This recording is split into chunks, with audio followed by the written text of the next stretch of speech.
خب قبل از اینکه بخوایم ادامه کار انجام بدیم و درها رو تقسیم بندی کنیم، پاسنگ صفحه بالا اگر نیاز هست باند نور یا اون نواری که زیر در نصب میشه و پشتش نور میخوره و قسمت تاج اگر نیاز داشتیم. ما فرض بر این میگیریم که همه اینا رو نیاز داریم و میخوایم الان ترسیم کنیم. از مودیفایر لیست اسلایس رو انتخاب میکنم و از فلش کنارش اسلایس پلن در راستای محور زد. اگر من اینو حرکت بدم یه خط برش یا اج برای من ایجاد میکنه. خط برش اول من روی 10 سانتی میذارم که پاسنگ بیاد روی 10. دوباره یه اسلایس دیگه و اینجا روی 85 میذارم و دوباره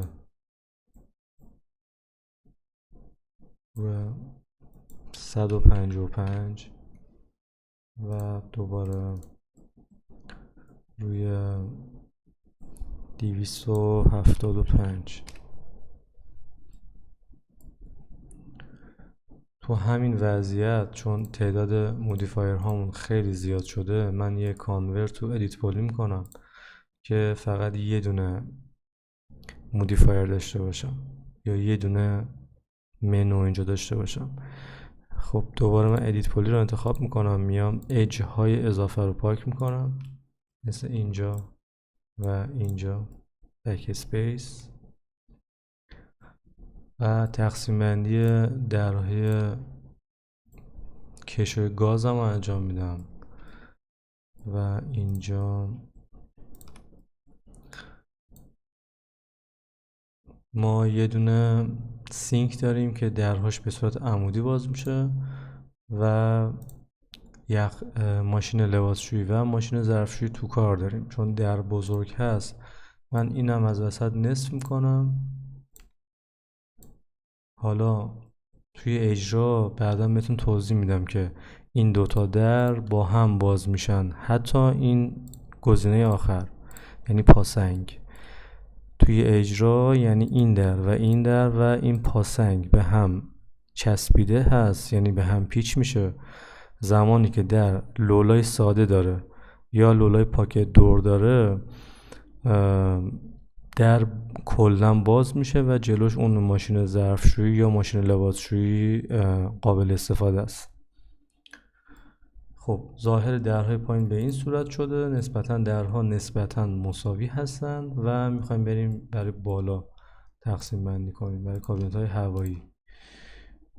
فعلا من یه دونه تقسیم میکنم، حتی اینجا رو میشه چون ارتفاع زیاد هست دو تا بهش بدیم. اون بستگی به سلیقه شما داره کاملا.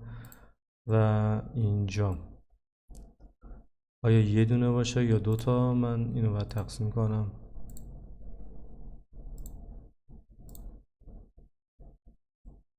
بخوایم تناسب داشته باشه یه مقداری اینا سخت میشن.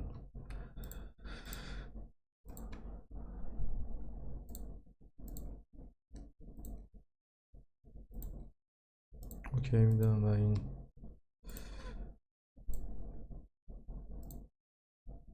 من 3 تا میدم. این سلیقه‌ایه بچه ها، اصلا مهم نیستش که شما فعلا چی کار میکنین، اون اصول اولیه رو یاد بگیرین.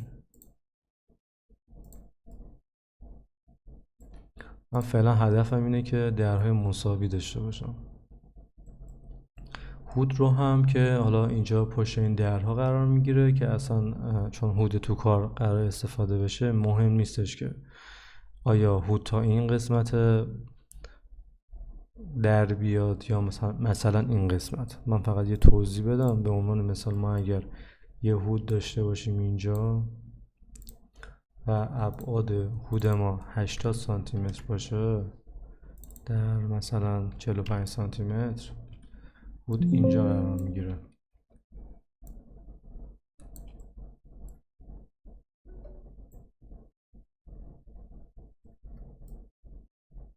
اینجا و از نظر اجرا هیچ مشکلی نخواهد داشت. خب ما یه تقسیم بندی در یخچال رو هم انجام بدیم که یه دونه سگمنت نیاز داریم. الان میخوایم بریم درها رو انتخاب کنیم و اکسترود بگیریم ازشون.